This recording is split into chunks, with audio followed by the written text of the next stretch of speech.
ये खबर मानव रचना ऑनलाइन द्वारा प्रस्तुत की गई है। एनसीपीआई यानी nationalist citizens party of India अब लोकसभा की 5वीं सबसे बड़ी पार्टी बनने जा रही है।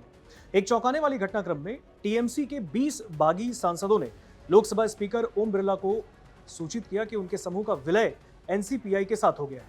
ये पश्चिम बंगाल के हावड़ा में रजिस्टर्ड हैं और इन्होंने 2023 के त्रिपुरा विधानसभा चुनावों में कुछ सीटों पर इलेक्शन भी लड़ा। बागी सांसदों ने कहा कि वो एनसीपीआई और भारतीय जनता पार्टी के नेतृत्व वाले एनडीए का समर्थन करेंगे।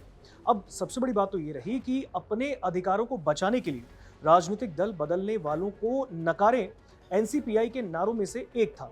इस विलय से ये काम बड़ी जानी पहचानी पार्टी सत्ताधारी गठबंधन में भारतीय जनता पार्टी जिसके कम से कम 200 से ज्यादा सांसद हैं, टीडीपी जिनके 16 सांसद हैं और जेडीयू जिनके 12 सांसद लोकसभा में हैं, इसके आगे दूसरी सबसे बड़ा गुट यानी कि 20 लोकसभा सदस्य बन जाएगी। टीएमसी के बागी सांसदों ने लोकसभा स्पीकर से उन्हें ट्रेजरी बेंच यानी कि सत्ता पक्ष की सीटों पर जगह देने का अनुरोध किया, क्योंकि अब तक वे संसद में टीएमसी के सदस्य के रूप में विपक्षी दलों के साथ बैठते थे। सुदीप बंदोपाध्याय 6 बार के सांसद होने के नाते इस अलग हुए गुट के सबसे अनुभवी सदस्य हैं। उन्होंने असली टीएमसी होने का दावा करने के लिए इलेक्शन कमीशन जाने की संभावना भी खोली रखी है। अब लोकसभा के अध्यक्ष ओम बिरला के साथ बैठक के बाद सुदीप बंदोपाध्याय ने कहा कि ये विलय दल बदल विरोधी कानून यानी कि संविधान की 10वीं अनुसूची की जरूरतों के मुताबिक किया गया। ये कानून पार्टी में विभाजन को मान्यता नहीं देता, एक ऐसा पॉइंट जिस पर सुप्रीम कोर्ट ने 2022 में शिवसेना में विभाजन के मामले में भी जोर दिया था। हालांकि एक पार्टी के 2/3 सदस्यों के दूसरी पार्टी में विलय के लिए अपवाद की इजाजत देता है। 20 सांसदों के साथ तृणमूल कांग्रेस के बागी गुट के पास जरूरी 2/3 संख्या से एक सांसद ज्यादा है, क्योंकि लोकसभा में टीएमसी के कुल 28 सदस्य हैं। एनसीपीआई चुनाव आयोग के पास रजिस्टर्ड है लेकिन गैर मान्यता प्राप्त पार्टी है। ये उन 2049 पार्टियों में से एक है जो कि मान्यता प्राप्त करने के लिए जरूरी चुनावी प्रदर्शन के स्तर तक फिलहाल नहीं पहुंच पाई है। एनसीपीआई को जनवरी 2023 में भारत के इलेक्शन कमीशन के साथ रजिस्टर किया गया और ये पश्चिम बंगाल के हावड़ा जिले में रजिस्टर्ड है, लेकिन इसने मुख्य रूप से त्रिपुरा में अपनी राजनीतिक मौजूदगी बनाने की कोशिश की। एनसीपीआई का आधिकारिक चुनाव चिन्ह 7 स्ट्रोक वाला इंक पेन का निब है। पार्टी ने 2023 के त्रिपुरा विधानसभा चुनाव में अपनी शुरुआत की है। पार्टी ने कुछ चुनिंदा निर्वाचन क्षेत्रों में अपने कैंडिडेट्स भी उतारे, लेकिन बहुत कम वोट मिले और ये चुनाव पर कोई खास असर नहीं डाल पाए। इस पार्टी के राष्ट्रीय अध्यक्ष फिलहाल श्वेली कुंडू। 2023 के त्रिपुरा इलेक्शंस में एनसीपीआई ने 3 उम्मीदवार उतारे थे।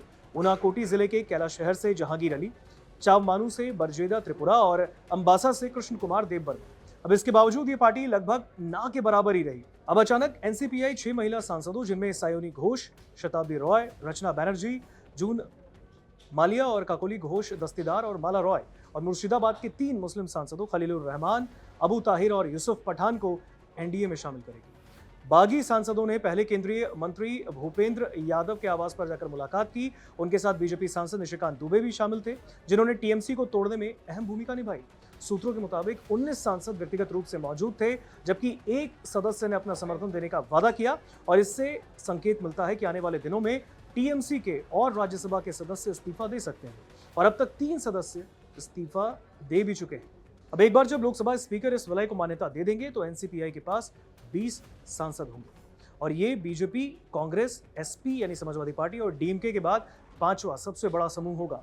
एनसीपीआई के समर्थन से एनडीए की संख्या 361 में यानी कि 2/3 बहुमत का आंकड़ा लोकसभा में करीब पहुंचकर 313 हो जाएगी। बीजेपी यह आंकड़ा हासिल करने के लिए पूरी कोशिश कर रही है, क्योंकि सुपर मेजॉरिटी ना होने के कारण महिला आरक्षण कानून में संशोधन और परिसीमन, जिससे सदन में सीटों की अधिकतम तादाद 543 से बढ़कर 850 हो जाती है, उसका बिल